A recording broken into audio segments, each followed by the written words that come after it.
Rajesh Kumar, you're most welcome on part to success.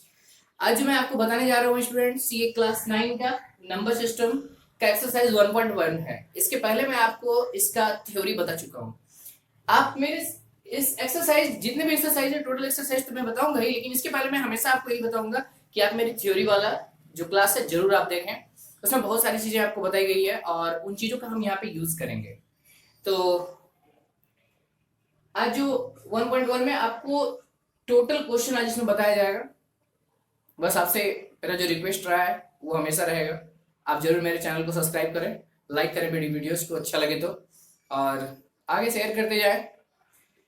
तो चलिए दिखाते हैं आपको क्या कह रहा है क्वेश्चन। और कोई भी चीजें आपको हमेशा बताएंगे, मैथ्स बहुत ही आसान सब्जेक्ट है, पता नहीं क्यों बच्चों को भारी लगता है, बस तभी तक जब तक वो चीजें समझ में नहीं आती तभी तक। और हम हमेशा ये बोलेंगे, आप अगर यदि हम एक क्वेश्चन बताते तो आप इन क्वेश्चन को ध्यान से समझ के दूसरे क्वेश्चन में खुद से प्रैक्टिस कीजिए बनाने का, हमेशा प्रैक्टिस कीजिए, वो चीजें बहुत ही आसान हो जाएंगी। देखिए क्या बोल रहा है, बोल रहा है एक नंबर क्वेश्चन बोल रहा है कि is zero A rational number. आपको हम रैशनल नंबर का डेफिनेशन इस पहले थ्योरी में बता चुके हैं, इसलिए बोलते हैं अगर थ्योरी आपको पता है तो ये चीजें बहुत ही आसान होगा और आपके पास आंसर होगा। देखिए बोल रहा है कि क्या जीरो एक रैशनल नंबर है, कैन यू राइट इट, क्या आप इसे लिख सकते हैं इन द फॉर्म ऑफ, किस फॉर्म में, in the form of p by q के फॉर्म में। ओके, वेयर जहां p and q are integers, जहां p और q क्या हो, इंटीजर्स हो। आपको रैशनल नंबर में बता दिया गया था p q इंटीजर होगा, और यहाँ जो है वो doesn't equal to zero, zero के बराबर नहीं होगी। तो ये तो रैशनल नंबर में है ही कि q doesn't equal to zero. देखिए यहाँ पे क्या बोला, बोले यस। अब देखिए आंसर में जो आप लिखेंगे क्या करेंगे, बोलेंगे yes zero is rational number because we can write it, क्योंकि हम इसे लिख सकते हैं in the form of p by q के फॉर्म में हम लिख सकते हैं where q doesn't equal to zero. आपको देखिए एग्जांपल हम दिखा रहे हैं, आपको बस ये लिखना ही है उसमें, yes zero is a rational number because it can be written, इसे लिखा जा सकता है इन द फॉर्म ऑफ, इस फॉर्म में p बाई क्यू के फॉर्म में। ओके, एग्जांपल में आप देखिए जीरो है 1, 0/2, 0/4 डॉट डॉट डॉट, ऐसी बहुत सारी चीजें, जीरो है something, but q doesn't equal to zero, q कभी zero, q will not equal to zero, q कभी जीरो के बराबर will not be equal to zero के बराबर नहीं होगा, और तभी हम कहेंगे कि ये real number, sorry rational number है। एग्जांपल 80 से मैंने दे दिया है। आर क्या है, वो सब के सब रैशनल नंबर है where p and q are integers, जहां पे p और q क्या है, इंटीजर है, and q doesn't equal to zero, और q कभी जीरो नहीं होता है, ऐसा रैशनल नंबर होता है। और यहाँ पे हम दिखाए भी हैं आपको q जीरो नहीं है, तो हम कह सकते हैं ना कि जीरो क्या है, रैशनल नंबर है। ठीक है, अब देखिए आगे, देखिए चीजों को याद नहीं करना है, आपको चीजों को समझना है और अपने लैंग्वेज में लिख डालना है। देखिए क्या बोला, find 6 rational number between 3 and 4। दूसरा नंबर जो क्वेश्चन है ये कह रहा है कि find 6 rational number, 6 rational number आपको बताना है। 6 रैशनल नंबर बताना है तो आपको सबसे पहले याद रखिएगा कि जितना रैशनल नंबर आपको निकालने बोलेगा, आपको उसका जो डिनोमिनेटर होगा उससे एक ज्यादा होना चाहिए, ऐसा दिमाग में रखना है आपको। ठीक है, दो तीन तरीके से बनता है, देखिए इससे ज्यादा। तो 6 बोला तो हम बस चलते हैं लेकर के 7 डिनोमिनेटर लेते हैं। तो 7 डिनोमिनेटर बनाने का मतलब है कि यहाँ पे जो 3 है, क्या हम इसको 3 7 जा कर सकते हैं ना, बाय 7 कर सकते हैं ना, ऊपर नीचे। 3 को 1 से मल्टीप्लाई कर सकते हैं, 3 1 जा 3, तो ये 1 से मल्टीप्लाई करना होगा ना, कटा देंगे तो 1 ही ना बचा, 3 1 जा 3, वही चीज। इसका मतलब अगर हम नहीं कटाते हैं, हम अगर नहीं कटाए इसको, तो ये क्या बनती है 3 इंटू 7 बाय 7, और दूसरा जो है 4 इंटू 7 बाय 7। ठीक है, तो देखिए कितना हो जा रहा है, 3 7 जा 21 बाय 7, और ये जो बन जा रहा है 7 4 जा 28 बाय 7। ओके, अब देखिए 21 से, मतलब कहने का मतलब ये है कि यहां से लेके इसके बीच में जो भी नंबर आएगा आपका, देखिए 6 रैशनल नंबर निकल रहा है ना, ये दोनों क्या है, 7 4 7 3 21 3 बना ना, 7 4 3 4 हुआ ना, तो जो भी नंबर होगी सब इसी के बीच में ना होगी।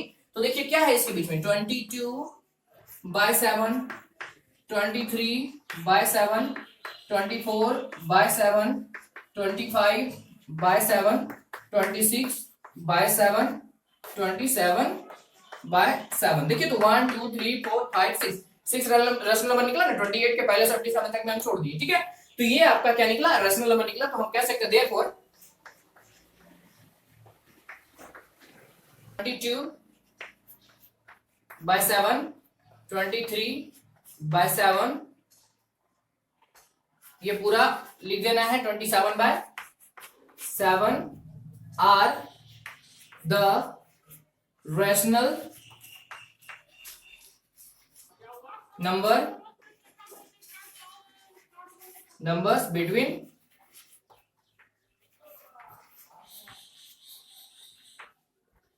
3 एंड 4। बस यही हो गया आपका आंसर। ऐसे ही आपको दूसरा क्वेश्चन बनाना है, ध्यान से देखिए, तीसरा नंबर दिखा रहे हैं आपको, ठीक है। क्वेश्चन जो है क्या बोल रहा है कि find 5 rational number between 3/5 and 4/5।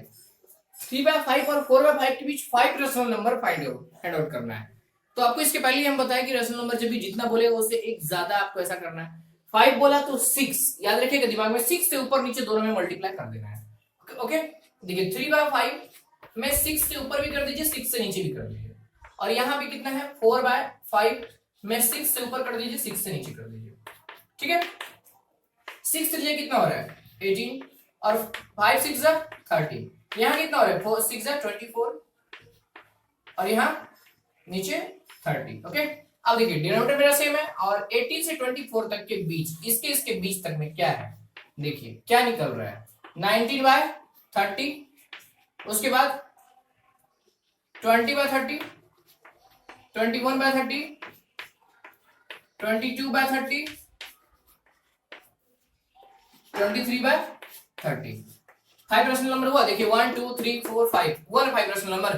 तो यही 5 पूरा पांचों रैशनल नंबर क्या हो जाएंगे, लिख देंगे आप। Therefore 19/30, 20/30, 21/30, 22/30, 23/30 are rational numbers between 3/5 and 4/5। आपका यही आंसर हो गया। ओके, उसके बाद देखिए क्या, बस ऐसे ही निकालना है, कोई भी हो ऐसे ही आपको फाइंड आउट करना है। अगर डिनोमिनेटर कहीं कहीं सेम नहीं होता तो आपको सबसे पहले डिनोमिनेटर सेम करना है, एलसीएम फाइंड आउट करके डिनोमिनेटर सेम करने के बाद बस यही कंडीशन आपको यूज करना है, इसी कंडीशन का, ठीक है। यही चीज यूज करके आप उसे निकाल लेंगे। नेक्स्ट देखिए क्या बोल रहा है कि state whether the following statement, क्या कि आप इस बात को state whether the following statement are true और फॉल्स। आप ये बताइए कि ये जो दिया गया स्टेटमेंट है ये सही है या गलत है। Give reason for your answer, और अपना जो आंसर देंगे आप इसका आप रीजन भी देना है आपको, ठीक है, कि आप किस शर्त पे आप कहेंगे कि ये सच है, ये सही या गलत है, ये क्या है, ये ट्रू है कि ये फॉल्स है, ठीक है। देखिए बोल रहा है कि every natural number is a whole number. अब पहले ये बात समझिए कि होल नंबर क्या होता है। हम लोग नेचुरल नंबर में यदि हम 0 ऐड कर दे तो वो होल नंबर बन जाता है, बनता है ना। 1 2 3 4 के पहले हम क्या करते हैं, 0 ऐड करते हैं, 0 1 2 3 4 5 6। तो इसका मतलब हम कह सकते हैं कि whole number is a collection of natural number and 0, है ना, यही ना होता है होल नंबर में। होल नंबर क्या हो जाएगा कि होल नंबर इज अ क्या है, नेचुरल नंबर 1 2 3 4 चलता है और एन तक चलेगा, लेकिन होल नंबर जो होगा वो 0 1 2 3 4। इसका मतलब है कि नेचुरल नंबर और 0 यदि हम इंक्लूड कर दे, मतलब दोनों मिला दें, नेचुरल नंबर में 0 इंक्लूड कर दे तो वो पूरा का पूरा होल नंबर बन जाता है, ठीक है। तो देखिए सॉल्यूशन है, पहला नंबर का हम बोले हैं कि क्या ट्रू, सबसे पहले तो बोलेंगे क्या ट्रू, ये चीजें सच है क्या कि every natural number is a whole number. हाँ, प्रत्येक नेचुरल नंबर एक होल नंबर होता है, ट्रू। और उसके बाद किस आधार पे, as a whole number is a collection of किसका, नेचुरल नंबर एंड 0 का। आपको इसके पहले हम बताए कि होल नंबर क्या है, कलेक्शन है 0 और नेचुरल नंबर का, ठीक है। नेक्स्ट क्वेश्चन बोल रहा है कि every integer is a whole number, सारा इंटीजर होल नंबर होता है। तो इंटीजर्स, जितना भी इंटीजर्स होते हैं वो सब के सब होल नंबर होते हैं।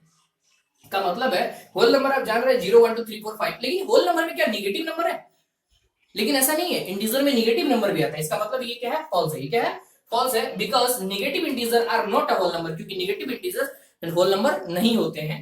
नेक्स्ट आपका लास्ट है एवरी रैशनल नंबर, बोल रहा है कि प्रत्येक rational number is a whole number. प्रत्येक रैशनल नंबर होल नंबर होंगे, प्रत्येक रैशनल नंबर तो होल नंबर नहीं हो सकते, बिकॉज होल नंबर, अब बोलेंगे जी 4/2 होल नंबर है, यहाँ पे 14/7 होल नंबर है, लेकिन क्या 2/5 होल नंबर है, 3/7 होल नंबर है, ये सब होल नंबर नहीं है। तो हम बोलेंगे नो, बिकॉज ये सॉरी इसमें क्या बोलेंगे, no every rational number not a whole number. Okay, नहीं, प्रत्येक रैशनल नंबर होल नंबर नहीं हो सकता है। तो स्टूडेंट्स ये पूरी चैप्टर में 4 क्वेश्चन थे, इस पूरे एक्सरसाइज 1.1 में 4 क्वेश्चन था और मैंने आपको चारों क्वेश्चन करा दिए। इसके बाद 1.2 बताऊंगा। बस इतना तक जो भी चीजें बताया गया आपको ध्यान से देखना है, और बाकी रेफरेंस बुक अगर यदि आप बनाते तो बस जो चीजें बताए गए हैं, तो जरूरी नहीं यही क्वेश्चन, उसमें इस टाइप से बहुत सारे अलग अलग क्वेश्चन होगा उसमें, लेकिन आप यदि मेरी थ्योरी को पूरा अच्छे से समझ चुके हैं तो वो चीजें आपको बहुत ज्यादा मदद करेगी किसी भी रेफरेंस बुक को बनाने में। Okay, so thank you. Next videos इसके बाद में ला रहा हूं नेक्स्ट डे, और यदि आपको मेरी वीडियोस अच्छी लगी तो आप जरूर सब्सक्राइब करना मेरे चैनल को, अब तक अगर नहीं किए हो तो अपने फ्रेंड्स को कराना और ज्यादा से ज्यादा मेरी वीडियोस को शेयर करना। Thank you.